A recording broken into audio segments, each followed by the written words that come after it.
Welcome to the online version of Music 339, Music Literature. I'm Dr. David McCamey, and I look forward to working with you throughout the semester. You've already received the introductory email to the course that directed you to this website.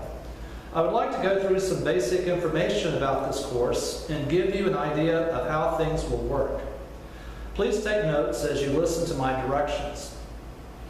First, it's your responsibility to have consistent access to this website throughout the term. Second, the course is entirely online with the exception of the 4 tests that will occur on campus. It's very important that you attend those 4 tests to take the exams. They are listed on the syllabus and are scheduled on the 2nd, 4th, 6th, and 8th weekends of the term. So I'll send out exactly the time and date and location here soon. Now, I do want to work with those of you who contacted me about trips that you've planned which conflict with these test dates. My policy is that I will give the test early, but I will not give the test after the dates that are indicated. So it's very important that you communicate with me if you need to schedule your test earlier and that we work ahead. If you're absolutely too ill to travel to Kirksville on a scheduled test date, I will need a doctor's excuse or some documentation of why you were unable to attend. I will decide whether to grant makeup tests on a case-by-case basis in these situations. If you'll now open a second link to this website, I will work with you through the different tabs so that you know where material is located. Follow these instructions. First, pause this video, then open the second window, then return to this window and resume playing this video.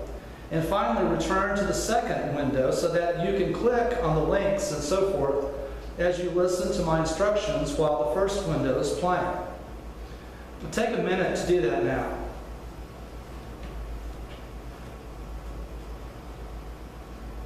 The first tab to open is located on the upper left, and it is labeled More. Move your cursor over that, and then move your cursor over the Lectures Online tab, and then slide it across to Lectures for Summer Online. Then move down to the Symphony, and then you see the 8 lectures that are on the Symphony. That's what will be included on the first exam. The course is organized according to different musical genres. After each section, there is a test. The first genre has 8 lectures, and my recommendation is that you begin viewing the videos even before the term officially begins. In total, there are 25 lectures, and they break down into the following groups. Lectures 1 through 8 are on the Symphony, and so that's a total of 8 lectures, and that is exam number 1. Exam number 2 covers the concerto, and that is lectures 9 through 13, and that's exam will be on that 4th weekend of the term. The third section is on chamber music, and that is lectures 14 through 18C. So each of these lectures has 20-minute segments, and so that is 4.5 lectures that are devoted to chamber music. So that's the third exam. And then the final exam is on lieder and keyboard literature, and that will include 7.5 lectures. And you see those there. So the first and last sections contain more material, and so you'll need more time to master that. The key to success in this course is planning ahead and keeping up with everything that I suggest on the videos. These videos were compiled during the fall semester offering of it, so all references to dates and so forth can be disregarded. Also, the text that was used when these videos were compiled is no longer available, so there is no textbook now for the class. Instead, there is a tab on the website labeled text, So that's under this more on the upper left, and move cursor over text, and then you'll see at some of the various readings that we'll be working through during the semester. Now, two of the important charts are those listed as the page 229 and 165 charts. So if you go to that text tab, slide over to the right, and you click on that, then you'll see these two charts that you can download. And the first chart here, this page 229, is a comparison of classical and romantic characteristics. I'll just open that up here real quick. So click on that, and this will come up. And it's going to list different musical characteristics, such as melody, harmony, rhythm, and so forth. And there are two columns, one for classical and one for romantic. So that is something that for sure will be included on the first exam. And so you might want to go ahead and just start to look at those charts. We'll reference those throughout the semester. Now, another important tab are the composers' biographies. So go into the text tab, you see that at the bottom here. And I have composers for each section with biographical sketches. And so there will be a couple questions on the test about their life. And so the first person that we're going to study is Wolfgang Amadeus Mozart. So let me just click on that real quick.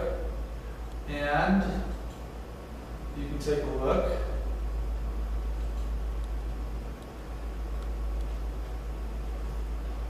So this is taken from the Donald J. Brown History of Western Music, 7th edition. And so basically this just has highlights of Mozart's life and his career. And so that's where the biographies are located. There are no CDs that you need to buy for this course. Instead, everything is linked to YouTube recordings, and also the specific versions of the recordings that I'll use on the tests for the listening ID are found on the tab Listening Examples. So here that is located. The listening ID portion of the test accounts for about 40% of the course, so it's really important that you get to know these works really well. So an important thing that you want to do is to learn how to listen with the score for each of the works, because you'll get to know the pieces more thoroughly and more quickly. Again, so it's a good idea if you would do something like have a couple of tabs open. So let's say go to this second tab, and I go to this scores here on the upper left, and I'm going to look at this first symphony score that we're going to study, the Mozart Prague Symphony. And let me download that file here. And so there's the score. And what you can do is just adjust that to the size of your screen. So we'll make it a little bit smaller there. And let's see here. It's about right.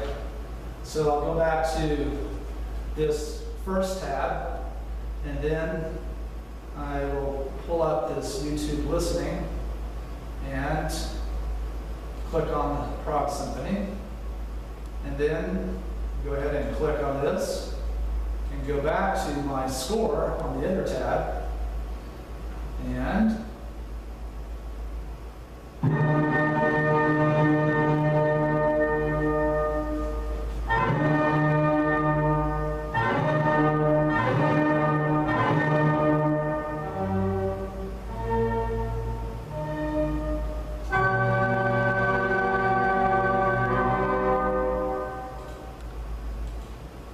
so forth. So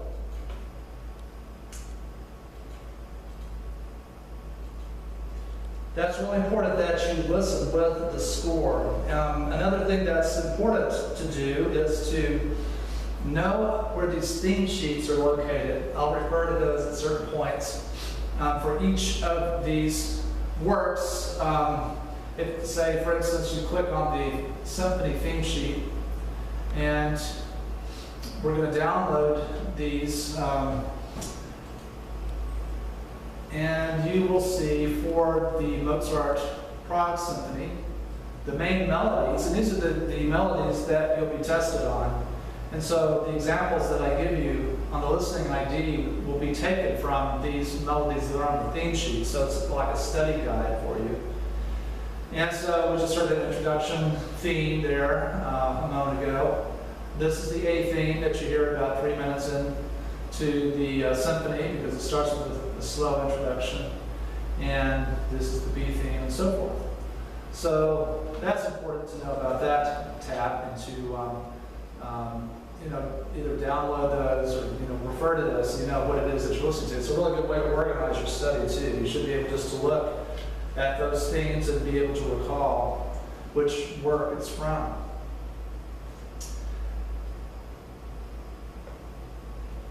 All right, now another important tab here is the review questions. And so for each exam, I have listed a set of questions that summarize what it is that we've been discussing with these various works. And so this first set of review questions is just some of them are just directions on what to prepare. Has about 3 pages or so, and it's not a bad idea to just read through these before you start to listen to the lectures, because that can help you organize the way that you listen to the lecture as you're listening for these certain key points. So you can just click around. It's really pretty straightforward as far as where everything is located. There are various examples of different things that I'll reference during the lectures.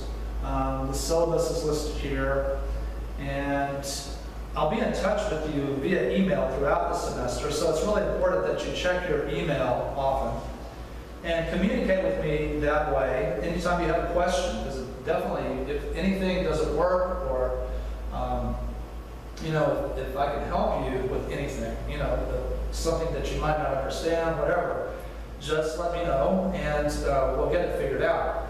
Planning ahead and communicating is really important for success in the class. And also, this is super important, that the things that I write on the board during the lectures, you should write those in your notes and learn those well. The vast majority of questions on the tests will be things that I wrote on the board. So it's important to do the listening, to get to know these works so you can identify them. There will be a practice listening for the first test on that last lecture. The reviews are really good that I do at the end of each section. They're very thorough. And you should view those several times in a couple of days before the tests. So for instance, the review for the first exam begins at 9 minutes 25 seconds of lecture 8B. So again, I look forward to working with you and studying hard.